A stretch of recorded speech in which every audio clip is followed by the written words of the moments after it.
This is the summary of Arlecchino's story and what happened on the fateful day with Clervie. One day, Arlecchino, also known as Father, is searching for a phantom child in the House of the Hearth.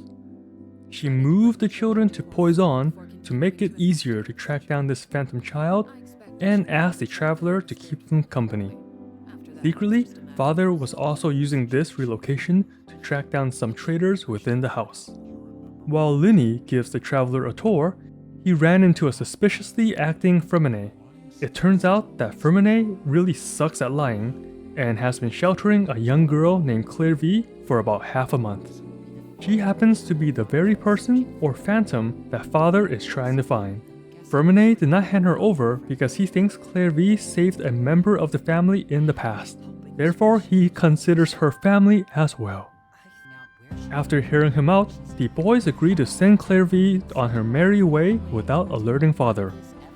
The traveler helps out because when guests are around, families are often on their best behavior and disputes are less likely to escalate. The boys make a fist bump promise to figure out how to send Clervie away, but gets discovered by Lynette.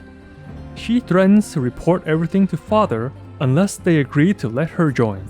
So without many options, the gang gains another member. When questioning Clervie, she tells the gang that the house is made up of two groups, one that is family and the other that are just test subjects. When asked if there are anyone that can vouch for this wild claim, Clervie names her best friend Peruere, but it seems that none of them have heard that name before. The group continues to investigate and asks the traveler to help distract Father to buy some time. The traveler finds Father and Child by the beach. Child is looking for his master, Skirk, but was unable to find her, so he went to ask Father for help. The conversation leads from one thing to another, and Child brings up a rumor about Father betraying the family. He heard this rumor from Rooster and questions Father about attacking her own family. Father does not deny this rumor or the accusation of it being untrue. But it does not tell the whole story, and Father does not want to clear up this misunderstanding just yet. After returning back to the trio, the group discusses about the current family and points out that some folks like Filio and Nantoy are not so enthusiastic about being a part of the family and the Fatui. Linny believes resolving this Clervie situation would return everything back to normal. During the night, the traveler was able to talk to Clervie, who reveals that everyone in the family is nothing more than a tool to be used and exploited. Once your value is gone, you get handed over to the doctor to be experimented on. Paimon does not believe the knave would do such a thing, while Clervie replies that everyone thinks of her as a good person, like their real mother. The next morning, the traveler asks Linny if Father and the doctor work together. Linny says that they don't really trust each other and had only worked together on one project in the past when Father first became a Harbinger. Back to Operation Distract Father, the traveler and Paimon found out that they've been found out. Father does not discriminate, and everyone that betrays the house will meet the same fate. Once you know their secrets, there's no getting out alive. But out of consideration for her guests, Father will not punish them if the Clervie situation is taken care of quickly. She is willing to give Linny some extra time on one condition. The traveler shall lend their help to the House of the Hearth when the time comes. After arriving at some ruins, Father reveals her past. Arlecchino was the one that killed Clervie and her biological mother, Crucibina. Clervie was 6 when she was brought to the House of the Hearth. Crucibina was the knave at the time, and she was indoctrinating war orphans and pit them against each other to find the strongest and crown them as the one true king. Those that were permanently injured were handed over to the doctor to be experimented on, which matches what the Phantom Clervie mentioned earlier. Clervie tried countless times to run away, ask for help, or expose the truth, but only ended up getting beaten again and again. The only person to listen to her was Peruere, aka her best friend, Peruere. 10 years have passed with no change. Peruere proposed to kill Crucibina, but Clervie rejected this plan because Crucibina was a harbinger with a vast amount of power, and she was still her mother by blood. The only other solution in Clervie's mind was her own death, so she can finally be free. As if it was a sign from fate, she was pitted in a duel with Peruere as her opponent, the very person that had stood beside her all those years. In the end, Clervie resigned her life to her best friend. Peruere continued onward for another year, remaining victorious until she was the last child standing with a trail of corpses as her proof.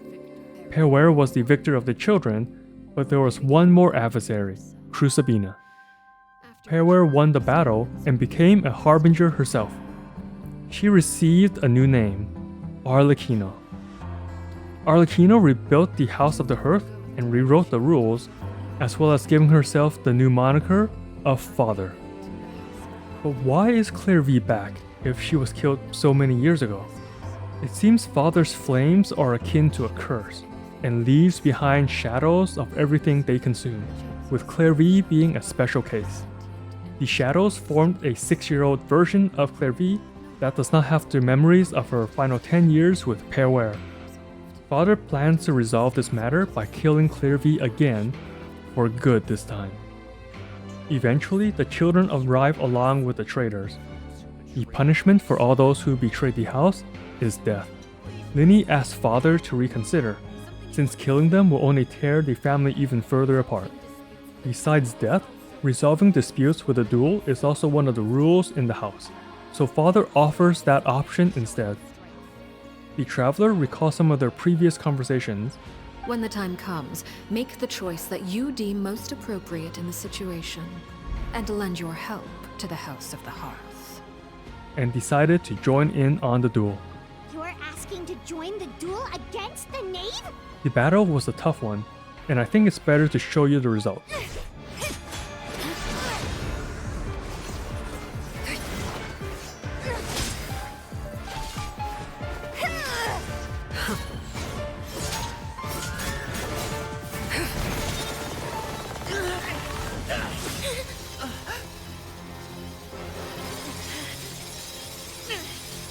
You should know better than to crowd in one place.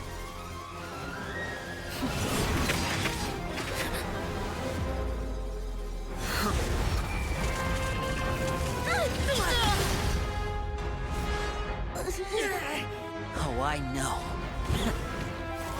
No! I'm sorry, Father!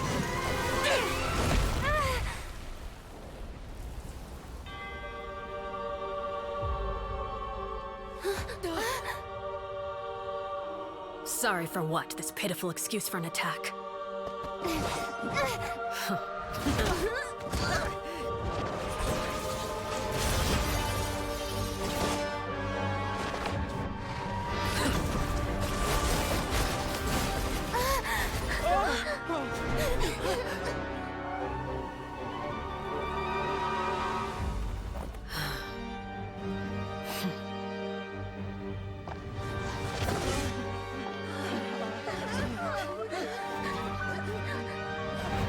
Father, no!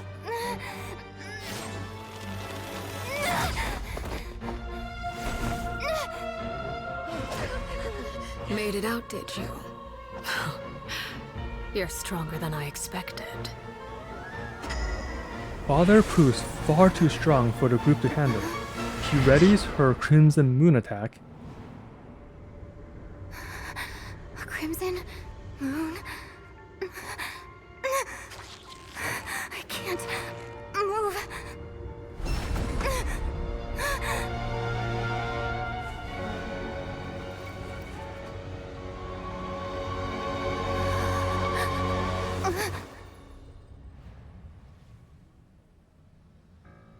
Still, not strong enough to beat me.